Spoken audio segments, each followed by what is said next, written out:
சௌக்கியமும் ஆரோக்கியம் வரம் பண்ணி அவர் சத்தியத்தை வெளிப்படுத்துகிறார். சத்தியத்தை கற்றுக்கொள்ளக்கூடிய மனப்பான்மை நமக்கு இருக்கான்னு பார்க்கும். சத்தியத்தை பெற்றுக்கொள்ளக்கூடிய மனப்பான்மை நமக்கு இருக்கிறது. சௌக்கியத்தையும் ஆரோக்கியம் வெளிப்படுத்தி சத்தியத்தை வெளிப்படுத்து. சத்தியத்தை தெரிஞ்சுக்கணுங்கிறதுக்காக தாங்க இத்தனை பாடுகளை கஷ்டம் நமக்கு வருது. ஆனால் நாம் அதை விட்டு ஓடுகிறவர்களாக இருக்கிறோமா, இல்லை அதில் நிலைத்திருக்கிறவர்களாக இருக்கிறோம் என்று சிந்திக்க பார்க்கலாம். அவர்கள் இருக்க வேண்டும். இதைதான் பேதுருவின் மூலமாக நமக்கு உதாரணத்தை காட்டுகிறார். படிங்க லூக்காவின் நற்செய்தி நூல் 22ஆம் அதிகாரம் 31-32 வசனங்கள். லூக்கா 22:31-32.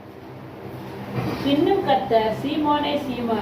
கர்த்தர் சீமோன்ட்ட சொல்லுகிறார், நான் ஒரு காலம் உம்மோட சாக வேண்டியிருந்தால் நான் சாவேனே தவிர மறுதலிக்க மாட்டேன்னு சொன்ன உடனே சீமோன்ட்ட உடனே என்ன சொல்றாரு பாரு, சீமோனே சீமோனே, இதோ கோதுமையை சுலகினால் புடைக்கிறது போல சாத்தான் உங்களை இதோ கோதுமையை சுலகினாலே புடைப்பது போல சாத்தான் உங்களை புடைப்பதற்கு அனுமதி பெற்றுக் கொண்டான்கிற முரத்துல புடைக்கிற மாதிரி சாத்தான் அனுமதி வாங்கிட்டான்.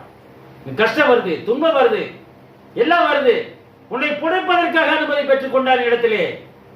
ஆனா அவர் என்ன பண்ணிட்டு இருக்கிறாரு, நானோ உன் விசுவாசம் ஒளிந்து போகாத உனக்காக வேண்டுதல் செய்கிறேன். வேண்டுதல் செஞ்சுட்டாரு, இப்ப குணம் ஆயிடுச்சு. என்ன பண்ண சொல்றாரு அவரு, சத்தியத்தை வெளிப்படுத்திட்டாரு. நீ குணப்பட்ட பின்பு உன் சகோதரை குணப்படுத்தின்னு சொல்லல, உன் சகோதரை ஸ்திரப்படுத்து. அது நம்ம செய்யணுமா? நம்ம குணம் ஆயிடுச்சு, நம்மளுக்கு குணமான பின்பு நாம் என்ன செய்ய வேண்டும், நம்ம சகோதரை ஸ்திரப்படுத்த வேண்டும். அவர் செஞ்சாருங்க அதைய, பவுலடியார் அதை தொடர்ந்தார், இயேசு செய்தார், பேதுருவும் செய்தார், பவுலும் தொடர்ந்தார். நாம் என்ன செய்து கொண்டு இருக்கிறோம்?